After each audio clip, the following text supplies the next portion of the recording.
ലോകത്തെ ഏറ്റവും ശക്തമായ പാസ്പോർട്ടുകളുടെ പട്ടികയായ ഹെൻലി പാസ്പോർട്ട് സൂചികയിൽ നില മെച്ചപ്പെടുത്തി ഇന്ത്യ. ഈ വർഷം 3 റാങ്കുകൾ മെച്ചപ്പെടുത്തി ഉയർന്നിരിക്കുകയാണ് ഇന്ത്യ. ശക്തമായ പാസ്പോർട്ട് സൂചികയിൽ 80ാം സ്ഥാനത്തെത്തിയിരിക്കുകയാണ് രാജ്യം. ഇന്ത്യൻ പൗരന്മാർക്ക് വിസയില്ലാതെ 62 രാജ്യങ്ങളിലേക്ക് യാത്ര ചെയ്യാൻ കഴിയും. വിസയില്ലാതെ എത്തിച്ചേരാവുന്ന സ്ഥലങ്ങളിൽ ഇന്തോനേഷ്യ, മലേഷ്യ, തായ്ലൻഡ് തുടങ്ങിയ പ്രശസ്തമായ വിനോദസഞ്ചാര കേന്ദ്രങ്ങളുമുണ്ട്.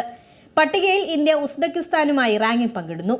എന്നാൽ പതിവ് പോലെ ജപ്പാനും സിംഗപ്പൂരും ലോകത്തിലെ ഏറ്റവും ശക്തമായ പാസ്പോർട്ട് എന്ന സ്ഥാനം നിലനിർത്തി 1ാം സ്ഥാനത്ത് തുടരുകയാണ്. കഴിഞ്ഞ 5 വർഷമായി ഈ പട്ടികയിൽ 1ാം സ്ഥാനത്ത് ജപ്പാനും സിംഗപ്പൂരുമാണ് നിലകൊള്ളുന്നത്.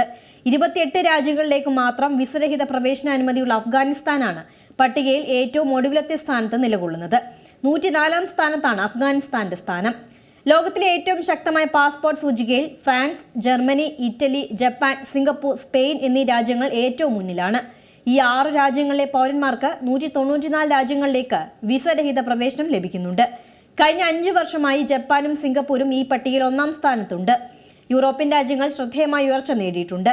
ദക്ഷിണ കൊറിയയ്ക്കൊപ്പം ഫിൻലൻഡും സ്വീഡനും ഇപ്പോൾ 2ാം സ്ഥാനം പങ്കിടുന്നു. 193 രാജ്യങ്ങളിലേക്ക് വിസരഹിത പ്രവേശനം ഈ രാജ്യത്തെ പൗരന്മാർക്ക് ലഭിക്കുന്നു. 3ാം സ്ഥാനത്ത് ഓസ്ട്രിയ, ഡെൻമാർക്ക്, അയർലൻഡ്, നെതർലാൻഡ്സ് എന്നീ രാജ്യങ്ങളാണ്. പാസ്പോർട്ട് ഉടമകൾക്ക് 192 രാജ്യങ്ങളിലേക്ക് വിസരഹിത പ്രവേശനം ലഭ്യമാണ്. ഏറ്റവും പുതിയ വാർത്തകളും വിശേഷങ്ങളും വിരൽ തുമ്പിലറിയാൻ സീ മലയാളം ന്യൂസ് എല്ലാ ഡിജിറ്റൽ പ്ലാറ്റ്ഫോമുകളിലും ലഭ്യം.